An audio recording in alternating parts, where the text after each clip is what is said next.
is now underway. And over the summer, Jeremy Corbyn will be going head-to-head with his challenger Owen Smith at hustings up and down the country. Well, now, we heard from Owen Smith last week. Today, I'm joined by Mr Corbyn's key ally, the Shadow Chancellor, John McDonnell. Welcome to you, Mr McDonnell. Morning. Now, looking at the polls, and we know about polls and so forth, but it seems overwhelmingly likely at this stage that Jeremy Corbyn will win. If that happens, how do you start to rebuild relationships that have been so badly damaged in the party? What happens next? Well, I don't trust any polls at all, and we shouldn't do. So this isn't a foregone conclusion. We'll have a proper democratic debate. It'll be a political debate, not on personalities. And as a result of that debate, we'll come to a democratic decision. And I believe that our members will expect the Parliamentary Labour Party. Then, members of the Parliamentary Labour Party are good people. They came into politics like me to change the world. And I believe they're Democrats. They'll respect that decision. But during the leadership process, from the Shadow Cabinet, we've also proposed, and this is one of Andy Burnham's proposals, which we all agreed on, that what we should do is do some mediated negotiations between the Parliamentary Labour Party, the NEC and others. So we use the leadership contest to discuss the issues, but also we use it to, well, heal some of the wounds and bring us together. Do you think that you and Jeremy Corbyn have made some mistakes in your leadership period? And Yes. do you think that after this process, you're going to have to do things differently? Oh, yes, of course we've made mistakes, yes. I'm the first to admit that, me more than Jeremy, I think. That's why we've said, if we have this mediated negotiation, we offered it before, let's try again. Tell us what we've done wrong, where you think we could be better, where you think collectively we could be better. And on that basis, I think we could go forward. The vast bulk of the Parliamentary Labour Party just want to get on with the job. We've got a responsibility on our shoulders because this country is facing real challenges now. And yet, day after day, there are sort of terrible stories of inside the Labour Party. The latest one, a former close colleague of yours, Seema Malhotra, had her office broken into, she feels, by a member of either your staff or Jeremy Corbyn's staff. What is going on? Seema is a friend. I asked Jeremy to appoint her because I think she's really talented. She's someone we'll build the foundation. She's still a friend? Yes, she is. But let me just explain what happened over that, because I find this really distressing. Seema resigned, unfortunately, a month ago. A month later, we thought she'd moved out of her office. My office manager, who manages the whole Treasury team accommodation and staffing, and has a key to all our rooms, went along, saw boxes outside of her office, thought she'd moved, knocked on the door, never heard anything, went in. Then went back the next morning, did the same thing. Members of Seema's staff were there. She apologised, and that was it. Let me just finish this, Andrew, because this is extremely serious. Sure. I've now got a member of staff. I'll describe her to you. She's a widow with daughters. This is her sole income. This is the woman who went into Seema. That's right. She's one of the pleasantest, most helpful people I've come across. She's now worried she's going to lose her job and face prosecution because it's being described as a break-in. That's just so distressing. It's unacceptable. Now, what I'm saying I didn't even know from Seema. Seema didn't contact me before she wrote to the Speaker. I got a copy of an email late on Friday night, no phone call, nothing. Then yesterday, my office contacted her to say, look, this has obviously been an error. A month after standing down, we thought she'd moved out. The boxes were outside. And she says her staff felt upset, distressed, harassed, insecure. Okay, her staff invited my office manager out for drinks and a meal this week. One of them is an intern, brought her parents to meet her. I don't know what's going on. I don't know.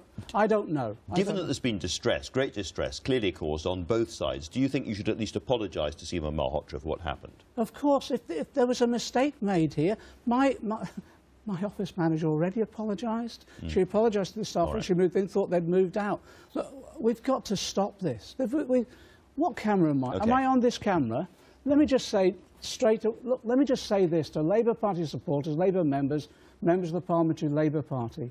We've got to stop this now. There's a small group out there that are willing to destroy our party just to remove Jeremy Corbyn. We've got to stop them. We've got to unite. And if you want to come for me and Jeremy Corbyn, that's up to you. But don't pick on staff who can't defend themselves. In addition to that, last week, Save Labour, we're talking about splitting the party.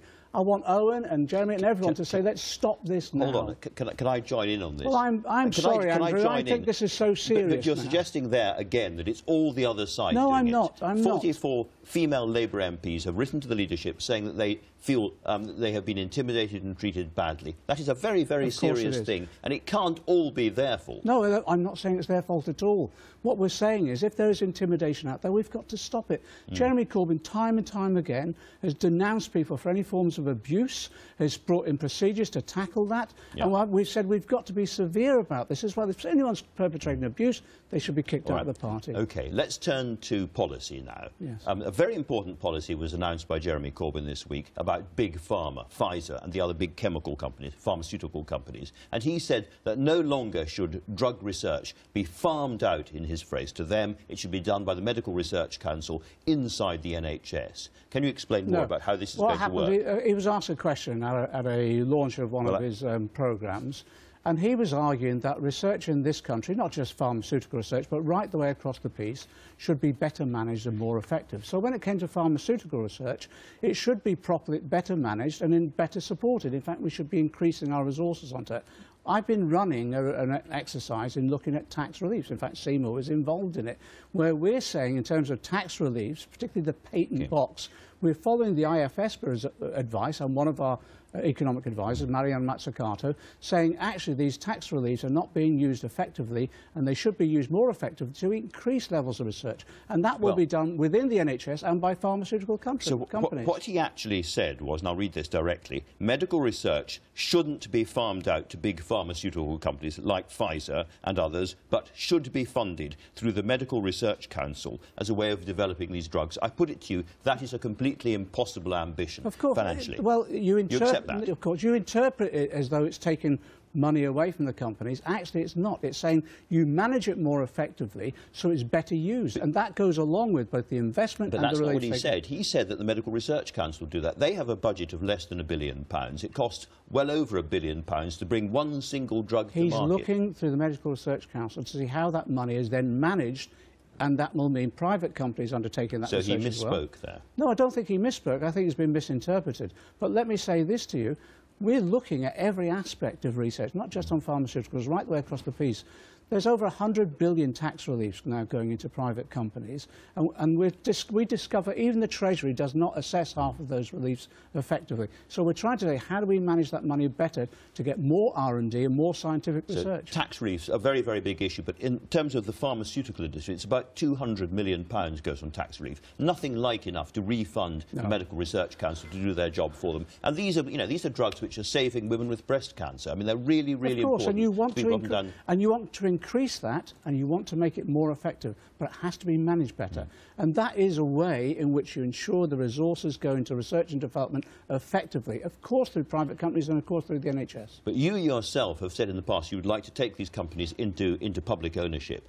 And again, I've got a quote here. You said, and you were talking to the Alliance for Workers' Liberty, and you said, let's look at certain sectors of the industrial sector, see whether or not we should be pursuing a new policy of public ownership, management of the company by the workers themselves and by directly elected representatives of local communities. I'll use the example, you say, of the pharmaceutical industry. Would you like to take those companies into public ownership? I've always argued I'd like to see a public state within the pharmaceutical industry, so in that way we could bring down the price of drugs, and in that way people could get better research and more treatment. Let me just say also, in terms of workers' control and workers' involvement, I'm really pleased Theresa May now has come out in favour of the policy of putting workers on the boards. What a success for us. It's a little different from workers' control. Well, we'll see how she paints that through. But the reason I ask you about this is I put it to you that you are not in the end, there are two kinds of socialism. There's this parliamentary road to socialism, which basically says capitalism is a fantastically powerful and energetic thing. We milk it for taxes, but we support it. And there's the other system of socialism, which says, no, capitalism is, in the end, it's an evil, and we have to overthrow it and replace it by a socialist economy. And I put it to you, you are in the second category, not the first. If you look at the history of the Labour Party, which I'm central to, it is about saying that we have a mixed economy in which we manage in the interests of all, and that will be a combination of some services provided by the public sector and some by the private sector, and you make sure you get the right mix so that your economy is not just prosperous, but also it's democratically controlled as well. So you have said also, in fact, in the same interview, you said that your main political influences were Marx, perhaps not surprising, but then Lenin and Trotsky. What have you learned from Lenin and Trotsky? Well, I've learned just what a bureaucracy, a mistaken bureaucracy can do, and how you have to control a bureaucracy democratically. And that's the analysis, and that's the failures of some of those systems that were developed by them as well. You look at the history of socialism in this country, it draws upon a vast range of philosophers and ideologists, and I'm in the mainstream of that. I'm in the stream of You're well on the left. You're in the quasi-Trotskyist part of the... I'm sorry, if you look at where Attlee came from, and if you look at even Harold Wilson, Attlee was not a Trot. No, he wasn't. No, he wasn't. He was on the left of the Labour Party and constructed our welfare state. That's where I stand. You have said that you regard the Labour Party as a tactic and a vehicle to leave when it's no longer useful. Isn't that why people say that you are part of what is the famous kind of entryist strategy? I've never said the Labour Party is a vehicle to leave when no longer useful. Someone engaged in a debate as though the Labour Party was a religion. I said, no, it's a vehicle in which we use to achieve socialism.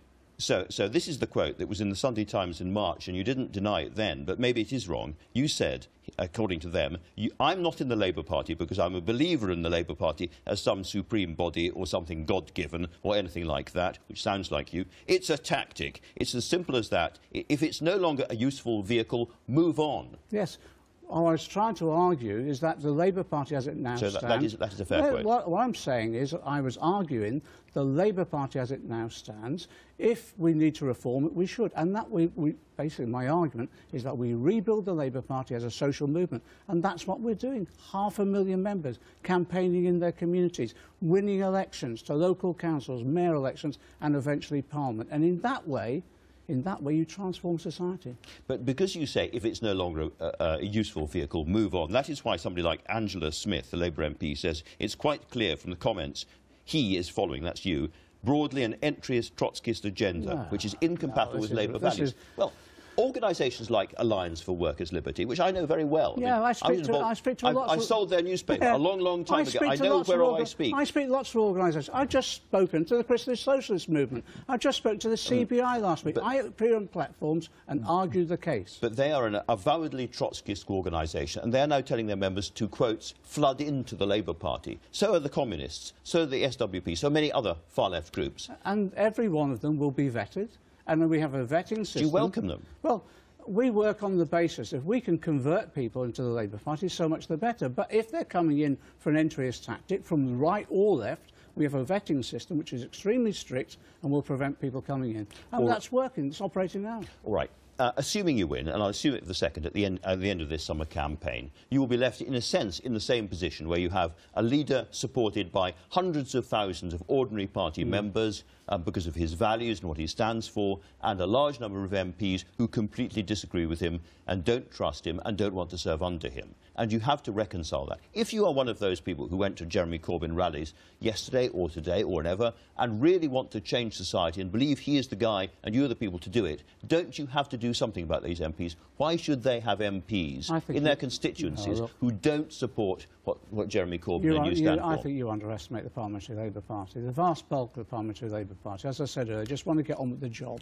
Well, the vast bulk has no confidence in Jeremy Corbyn. Well, they will respect the democratic mandate that whoever is leader at the end of this election, and I will as well, but whoever is elected will respect their mandate, and people will work together. Why? Because we're faced with severe economic problems and social problems within our society, created by who? A Tory government. We will oppose that Tory government and we'll win the next election. That's the responsibility that not just individual MPs bear, but also every member of the party. Your critics think you can't win that election. If they're proved right and you do badly in that election and don't win it, will both of you resign? Well, that would be inevitable, wouldn't it? It would be inevitable if you resign. Of course it would. Every Labour leader who loses an election usually goes. But let's look at our electoral practice so far. Won every by-election, increased our majorities, won every mayor election, matched Head Miliband's local government election at the highest they possibly could. All the electoral practice so far we've been successful on. That's why I can't understand some of the criticisms that have been levelled against Jeremy. John McDonnell, thank you very much indeed for talking to us today.